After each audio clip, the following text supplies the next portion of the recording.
Special simulcast of the Neil Haley Show and celebrity interviews live from the Grotto with Greg Hanna. Greg, what's going on, man? How are you? I'm doing fantastic, Neil. Having an awesome day. Can't wait to talk to our next guest. All right, so our guest today is Seth Gilliam. He's going to talk about Lady of the Lake and much, much more. Seth, thanks for stopping by, and how are you today? I'm great. Thanks. Thanks for having me. All right, so we're going That's to just jump fantastic. I'm right. so glad to see you, Seth. Sort of in person, sort of live, right? But tell me, Seth, tell us about Lady of the Lake. Lady of the Lake is a film by Maria Caput that's a coming of age story for a teenage girl the summer before she goes away to college. Absolutely, and it's interesting who a little bit looking at that background of what we're going to find out without giving anything away, Seth. That's the big thing. Even with the trailer, I don't want to give that away because it's just really an interesting story, a great storyline. How did you get hooked up with this film? I got a call from my manager at the time, Bob McGowan, um, that Maria had been trying to contact me and had a script that she had written with me in mind for playing the role of Adam, the teenage girl's father.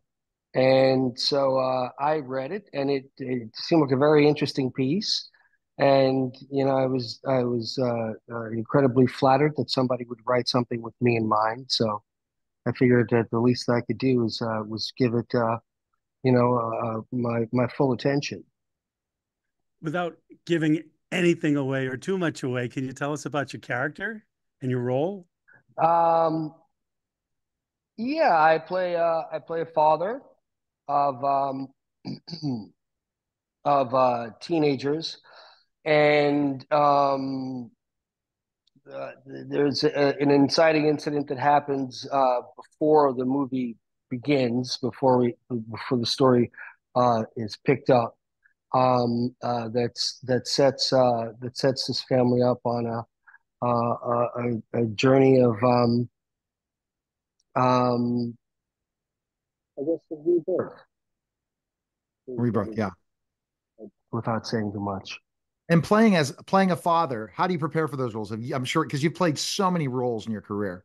How like Yes. playing this type of a role compared to other roles you've played in your career? Well, thankfully, for this one, I have a teenage son as well. So it was really just kind of drawing on my own experiences as a parent and particularly a parent of a teenager who's on the cusp of leaving home. Right. Gotcha. And would you say it's a film more towards the children, the parents, both? What are you hoping people get out of this film that you created? I think it's filmed for parents and their kids. I think it might particularly resonate with younger adults, um, and for that matter, also older adults who are experiencing or loss of some kind. All right. Well, fantastic. And I think that when looking at the trailer and kind of, pre-reviewing the film, what I see that's the big component is that the storyline, really looking at human nature, what's happening, and how family gets along and making decisions either for family or friends. When we were teenagers, Seth, we didn't make the best decisions, I'm sure. I sure as heck didn't. And I don't No, know I about didn't Greg, either. where hey, we're free. Let's go do what we need to do. And I think that a lot of times we're not showing that human element enough in movies to really connect kids watching the film and parents. Wouldn't you agree, Seth? I would agree. I would agree. I would agree very much so. Yes. Now, can Because you can you compare and contrast or draw any similarity between Lady of the Lake and Walking Dead? Is that possible? Um, Only that the specter of dead people is all around us, I guess. Okay. yeah, that's the one thing for sure and to do. Okay. All right. So Greg, you're in a different spotlight, just letting you know on FYI if you're looking at your camera, but that's okay. We're going to continue with the conversation. Now let's talk about what do you think your favorite role ever is, Seth, in your career? Hmm, my favorite role, I guess, I think Sergeant Carver of The Wire is one of my favorite roles. Um, Father Gabriel was also one of my favorite roles. These were roles that had, I think, very strong character arcs from the beginning of the shows when you were introduced to the character to where you left them at the end of the shows. Now, That's Greg, great. I have not watched The Wire. Have you watched The Wire, Greg?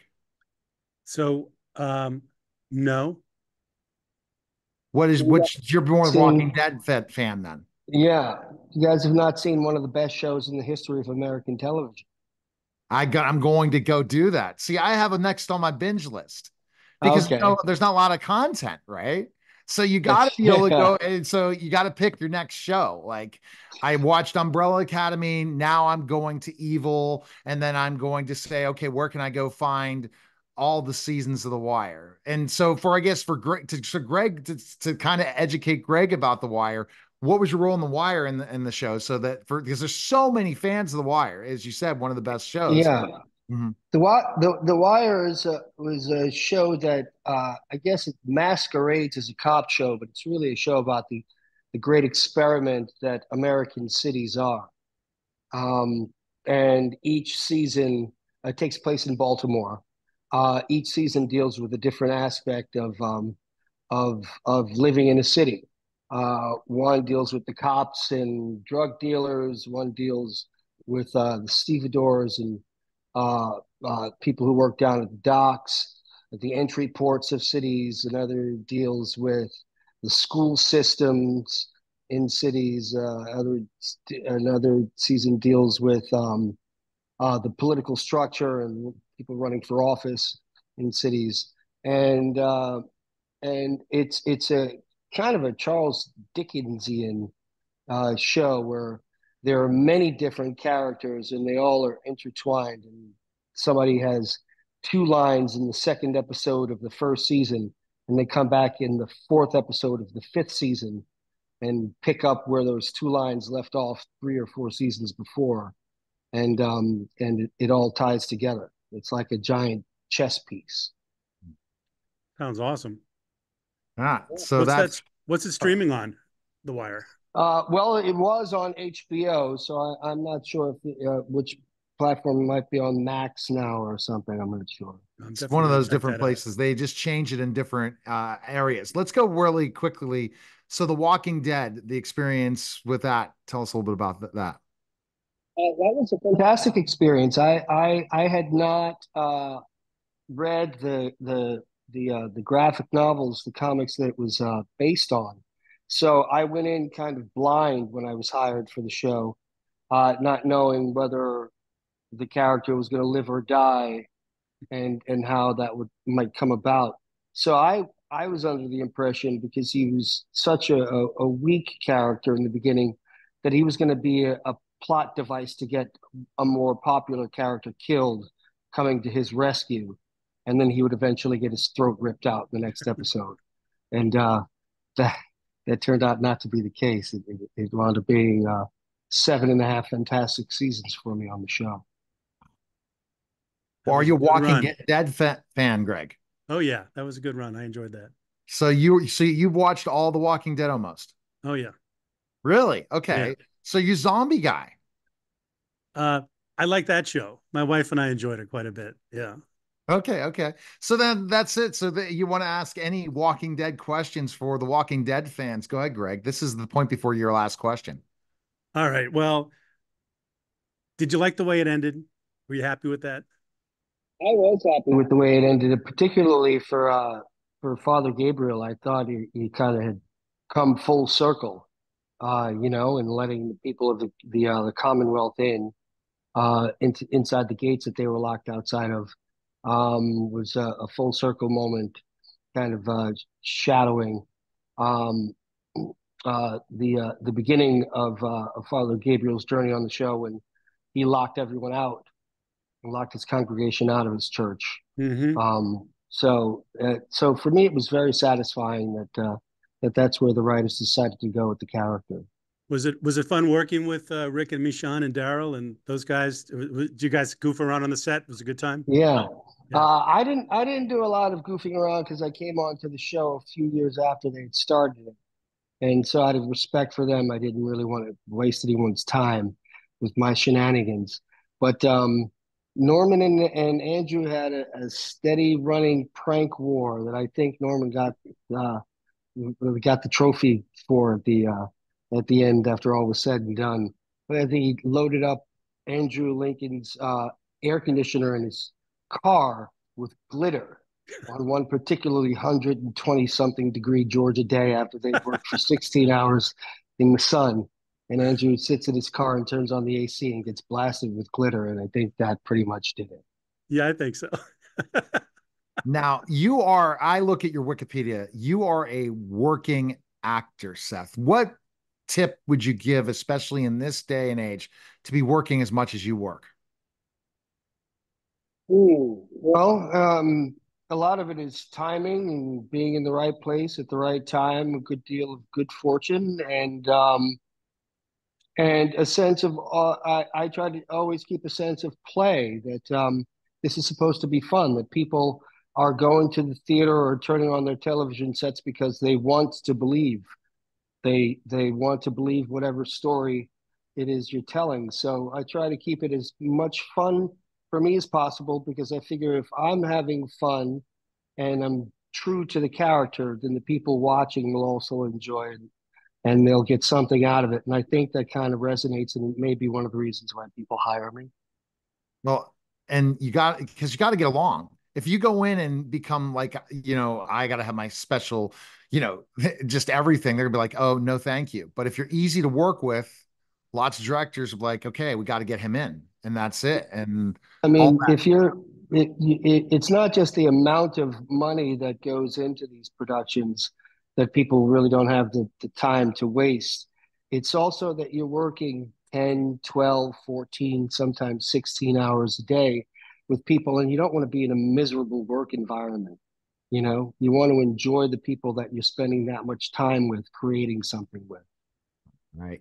So Greg has this final question, but one more thing I have to say: are you any other projects going on? And we're going to mention again your latest project, but anything else coming up for you, Seth, for your fans? No, not at the moment. We're working on that. It's all happening, right? It's because of those strikes, it Yeah, slowed things down, and then it's all going to pick up. That's your hope, right? That that's last what, strike, the last that's what strike they've was been the telling worst, us. wasn't it? That they Yes, kind it of kept was. this is the and so I want content. So I got to watch The Wire, and guess what? I only watched one episode of The Walking Dead. So I'm one of these weird characters, and I'm gonna have to ask my girlfriend and say, "Hey Vanessa, have you ever watched The Walking Dead? If not, I guess we add that to our list as well." Wait, but see, the thing is, Watching is the future. the future, binge watching is definitely the future. All right, Greg, with your final question, go ahead with that question. Oh, that's great. Seth, this has been awesome. Thanks. And not including loading up air conditioners in the cars with glitter, because you can't use that. But tell me, Seth, what do you feel is the most important thing in life you've ever learned?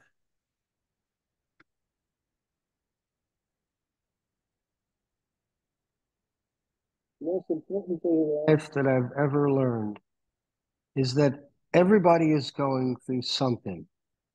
So try to be kind always. I love that. That's great. We really appreciate you coming on, Seth. Everyone definitely like I said, it's great to see a project that was done, a character was done for you. You got to feel great about that. But everyone can check out Lady of the Lake. It's available on VOD now, right? Is that correct? That's cool. And check it out. And we really appreciate it. And like I said, I watched a portion of it, and I really think it's a really nice film, and it's fantastic to know. And I guess it's the humbling experience whenever you say, "Hey, I made a part for you." I don't know how many times you could say that, right? So that's kind of Yeah, like it becomes part of your own because of that, you and hit the nail on the head. because we can do so many different things, but when somebody really compliments us or really sees our work as something really special and they want to do it for us, and you hear those words, that's much different than doing so many other projects where people just paid us and we walked away. that's defining something for sure. Yes, we all stand taller when we're standing on someone's belief in us. 100%. We appreciate it, Seth. Thanks again. Take care, Seth. All right. That was a special simulcast of the Neil Haley Show and celebrity interviews live from the Grotto. Greg Hanna. Take care, guys.